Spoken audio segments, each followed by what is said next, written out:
Minä olen Niko Mäkikuhna. Toimin roofing-yhtiöiden tytäryhtiössä B-Steelissä projektipäällikkönä. Työhistoriani on käytännössä 33 vuotta Konesaama katoilla. Lähdin aikanaan lukion penkiltä veljeni kanssa tekemään peltikattoja. Työskentelin peltikattojen parissa itse fyysisesti noin 25 vuotta, jonka jälkeen olen toiminut projektijohdossa työpäällikkönä ja projektipäällikkönä muutamassa firmassa. Kulttuurikasarmi on historiallisesti mielenkiintoinen rakennus.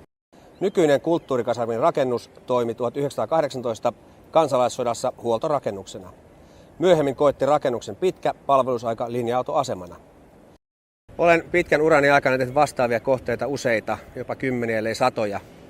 Hyvänä esimerkkinä esimerkiksi tuossa muutama vuosi takaperin päärautatieasemalle rakennettiin hotelli, jonka yhteydessä kaikki kattotyöt remontoitiin ja Roofing Oy siellä suoritti vesikattotyöt. SRV toimii kohteessa pääurakoitsijana, joka on tilannut vesikattotyöt roofing-yhtiöiden tytäryhtiöltä B-Steel Oyltä. Tässä kohteessa rakensimme isosti, laajalti kokonaisuuden. Teräsorret olivat paikallaan, jonka jälkeen meiltä tuli U-palkkeja teräksestä ja niiden väliin vanerointia, eristystä, tuulensuojaa, ponttilautaa, jonka jälkeen aluskatetta ja konesaamakatto, joka valmistettiin Green Gold Legacyn pohjamaalatusta valmiiksi maalattavasta pellistä.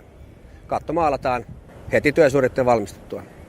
Konesaamakatto on laajasti nimenomaan ydinkeskuksessa käytetty materiaali. Sen pitkäikäisyys takaa siihen vedenpitävyyttä ja kestoikä hyvin huolettuna 50-100 vuoteen.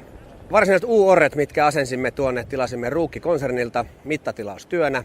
Nämä ovat käytännössä valmiita orsia mittatilauksella tilattuja kappaleita, mitkä asensimme asenohjeen mukaisesti pultti- ja ruuvijaoilla kiinni rakenteisiin. Tämä projekti alkoi meillä tämän vuoden tammikuussa ja resursseja varasimme reippaasti, koska työtä oli todellakin paljon kyseisessä kohteessa. Aikataulullisesti pysyimme hienosti aikataulussa, jopa edellä aikataulua. Helsinkiläiset saavat vuonna 2023 uuden viihtymisen keskuksen, kun Helsingin vanhan linja-autoaseman tiloihin ydinkeskustaan valmistuma kulttuurikasarmi avaa ovensa.